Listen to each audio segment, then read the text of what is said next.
औज़ुबिल्लाहिमिनश्शैतानिर्रजीम बिस्मिल्लाहिर्रहमानिर्रहीम रब्बि ज़िदनी इल्मा। तो देखें, आज हम ऑटोकैड की इस नई क्लास में देखेंगे। एक भाई हैं हमारे बहुत ही अच्छे हुए, उन्होंने हमें ये ड्राइंग भेजी है। ये हमारे पास पीडीएफ में है, तो हमने इसको ऑटोकैड में कन्वर्ट करना है। और कन्वर्ट करने के बाद हमने इसको, ये दो कोऑर्डिनेट हमारे पास दिए हुए हैं, हमने इसको इनके ऊपर अलाइनमेंट भी करना है ड्राइंग को। तो चले देखते हैं इसको कैसे करते हैं।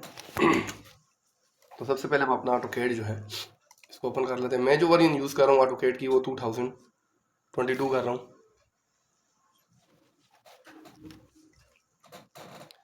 तो देखें, यहाँ पे आपने न्यू पे क्लिक करके ड्राइंग यूनिट जो है वो आपने जो सेटिंग करनी है इसमें, वो आपने डेसिमल और यहाँ से प्रिसीशन जो है ये आपने 0.000 ले लेनी है। और यहाँ से जो है आपने मीटर्स कर लेना है, क्योंकि मीटर्स ड्राइंग हमारी मिलीमीटर्स में है, लेकिन कोऑर्डिनेट जो है हमारे पास वो मीटर्स में है। इसलिए हम जो ड्राइंग की सेटिंग है वो हम मीटर्स में कर रहे हैं, क्योंकि हमने जस्ट कोऑर्डिनेट निकालने हैं। अगर हमें डायमेंशंस ज़रूरत होती हैं, अगर हम डायमेंशन को जस्ट अलाइन करते हैं, तो फिर हम जो अपनी यूनिट सेटिंग होती है वो हम mm के अंदर कर लेते हैं। तो इसलिए मैं यहाँ पे जो ड्राइंग सेटिंग है वो यहाँ से डेसिमल और 0.000 और मीटर्स में कर लेता हूँ। ओके, कर लिया। अच्छा, इसके बाद आपने इंसर्ट में चला जाना है और यहाँ से अटैच में आ जाना है। अटैच में आने के बाद वो जो ड्राइंग पड़ी हुई थी आपकी, उसको जस्ट आपने यहाँ से क्लिक किया, सिलेक्ट करके आपने ओपन कर लेना है और फिर आपने यहाँ से ओके करना है। तो देखें, ड्राइंग तो हमारी कैड में आ गई है, लेकिन ये अभी तक कैड में कन्वर्ट नहीं हुई है, पीडीएफ की ही फाइल है। तो जस्ट यहाँ पे आपने क्लिक करने के बाद इम्पोर्ट एज ऑब्जेक्ट्स यहाँ पे लिखा हुआ है, आपने जस्ट इस पे ऊपर क्लिक करना है यहाँ पे और जस्ट एंटर कर देना है। तो यहाँ कॉर्नर में अगर आप देखें तो आपकी जो पीडीएफ की फाइल थी उसको ये ऑटोकैड के अंदर कन्वर्ट कर रहा है। ये थोड़ा सा टाइम लेगा। मेरे ख्याल में ये जो ऑप्शन है इंपोर्ट एज ऑब्जेक्ट, ये न्यू वर्जन जो आई है ऑटोकैड की 2021 हो गई या 2022-23 में आई है। इसे ओल्ड वर्जन में मेरे ख्याल में ये जो एक फ्यूचर है इसमें नहीं था। ये थोड़ा सा टाइम लेगा, क्योंकि आपकी जो ड्राइंग होती है उसमें काफ़ी सारी लेयर्स होती हैं, तो उसको ये कन्वर्ट कर रहा होता है कैड के अंदर। तो देखें, अब जैसे कि इसने ये ड्राइंग जो है हमारी ये कन्वर्ट कर दी है। अच्छा, ये हमारे पास ड्राइंग थी, फिर अब ये देखें, और ये ड्राइंग देखें बिल्कुल कैड में कन्वर्ट हो गई। अगर ये देखें आप, तो आपको लाइन वगैरह जो है नज़र आ रही होंगी यहाँ पे इसके ऊपर, ये देखें। अच्छा, तो देखें, अभी हमने इन दो पॉइंटों की मदद, एक ये पॉइंट और दूसरा हमारा ये पॉइंट, इन दोनों पॉइंट्स की मदद से हमने इस ड्राइंग को अलाइन करना है, अपनी एक्चुअल पोजीशन पे लेके जाना है। अगर मैं यहाँ ही पे इसको चेक करूँ तो ये अपनी अभी एक्चुअल पोजीशन पर नहीं है। ये देखें, इसके कोऑर्डिनेट कोई और आ रहे हैं, तो मुझे अभी इसको अपनी एक्चुअल पोजीशन पर लेके जाना है। तो उसके लिए जो मैं करूँगा, उसके लिए आपने सबसे पहले लाइन की कमांड लगानी है और इन दो पॉइंट्स की पोजीशन को ढूंढना है। ये नॉर्थ ईस्टिंग कहाँ पे आ रही है और ये नॉर्थ ईस्टिंग कहाँ पे आ रही है, हमने वो लोकेशन को ढूंढना है। तो उसके लिए सबसे पहले आप लाइन की कमांड लगाएं और उसमें सबसे पहले ऑटोकैड के अंदर सबसे पहले ईस्ट पुट करते हैं। प्लाट करने के लिए कोई भी कोऑर्डिनेट आपने प्लाट करना हो तो उसमें सबसे पहले आपको ईस्ट इनपुट करनी पड़ती है। तो यहाँ पे मैं 410,664.250 410,664.250 कामा 295339.274 एंटर कर दिया और उसको यहाँ पे कहीं पे क्लिक कर दें और यहाँ पे एक सर्कल की कमांड लगा दें। एक सर्कल लगा लें, एक छोटा सा, और सर्कल को और ये जो लाइन आपने जो लगाई थी इनको एक कलर दे दें, कोई भी कलर दे दें। ये कलर हमने क्यों दिया, ये थोड़ा आगे जाके आपको मैं इसका फ़ायदा बताऊंगा। ये इस तरह का, फिर एक लाइन लगा लें आप यहाँ पे, और दूसरा जो कोऑर्डिनेट कहीं पर भी जिधर भी आपके पास दूसरा कोऑर्डिनेट है, आप उस कोऑर्डिनेट को क्या करें, सेम ऐसे ही प्लॉट कर लें। लाइन की कमांड लगाएं 410,689.175 कामा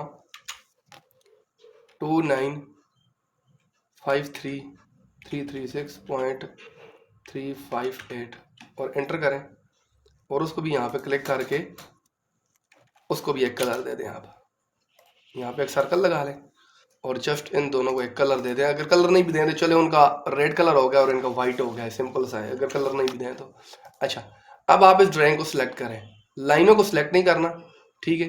एक्स सिलेक्शन का ये तरीका होता है, और एक डाउन से ऊपर आपने विंडो बनानी है, एक्स सिलेक्शन का ये तरीका होता है। तो आपने जस्ट ड्राइंग को सिलेक्ट करना और मूव कर लेना है।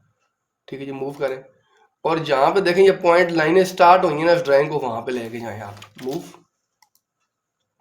ऊपर लेके जाएं और मूव कम करें। अब देखें यहाँ पे जूम कम कर रहा हूँ, लाइनें हैं वो वहाँ पे बहुत ऊपर लाइनें हैं, ये देखें।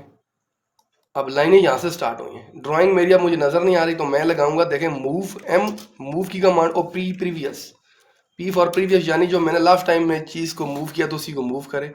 राइट क्लिक करें और कहीं भी क्लिक करें तो देखें आपकी ड्राइंग मूव होकर ऊपर आ रही है, वो देखें। उसके पास जाके मैंने देखें क्लिक कर लिया यहाँ पे, तो देखें ड्राइंग मेरी यहाँ पे आ गई है। अब देखें यहाँ से दोबारा मूव कर लें, ये करीब लेके आ जाए थोड़ा सा और, ठीक है। यहाँ से फिर करीब ले जाएं और थोड़ा सा मूव करके यहाँ पे ले जाए मूव करके, ठीक।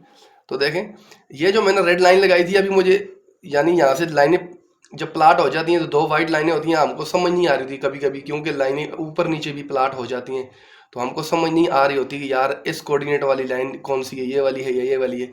सिंपल सी है कि आपने ये सर्कल लगाया, आपको पता है कि यार इस पॉइंट को मैंने यहाँ अलाइन करना है और दूसरे पॉइंट को मैंने यहाँ अलाइन करना है, जस्ट ये कलर देने का फ़ायदा ये था, ठीक है। अब मैं यहाँ पे अलाइन की कमांड लगाऊंगा, AL, एंटर, और पूरी ड्राइंग को सिलेक्ट कर लूँगा, एंटर।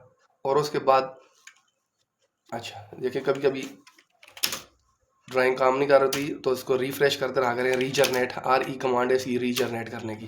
तो मैं दोबारा करता हूँ, अलाइन, AL, एंटर, सारी ड्राइंग को सिलेक्ट किया, एंटर, फिर यहाँ से जूम कर लिया और इसका मिड पॉइंट पकड़ें जो पॉइंट हमने प्लाट किया था, और उस ड्राइंग पे क्लिक कर दें, और जो दूसरा पॉइंट था हमारा जूम करके इसको पकड़ें और सीधे जाके उस पॉइंट पे आप इसको क्लिक करें, एंटर करें, और नीचे से आपको मांग रहा है align scale object based on alignment point, तो यस करना है आपने, नो नहीं करना, यस कर देना यहाँ पे।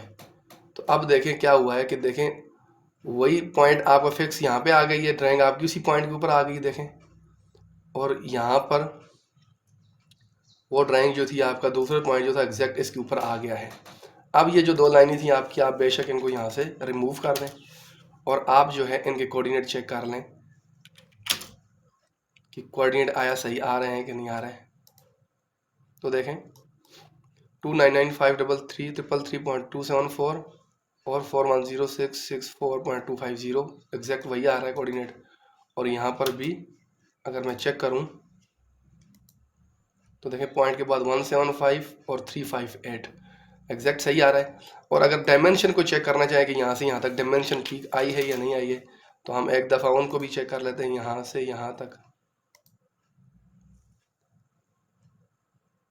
497 2 मिली का फ़र्क आया, क्योंकि देखें ये हमारे पास जो ड्राइंग होती है ये हमारे पास PDF की ड्राइंग होती है, तो जब ये ऑटोकैड में कन्वर्ट होती है तो 1 मिली 2 मिली कभी कभी 3-4 मिली का भी डिफरेंस आ जाता है, क्योंकि देखें ये एग्जैक्ट कैड की तो फाइल होती नहीं है, PDF की होती है, तो इसमें कुछ ना कुछ डिफरेंस आ जाता है।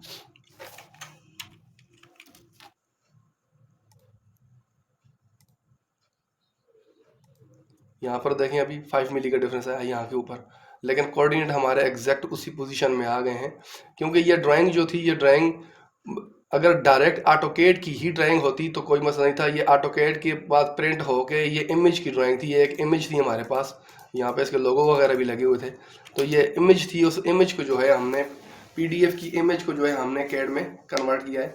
तो उम्मीद करता हूँ कि आपको ये वीडियो पसंद आई होगी, तो हमारे चैनल को सब्सक्राइब ज़रूर कीजिएगा और वीडियो को लाइक ज़रूर कीजिएगा।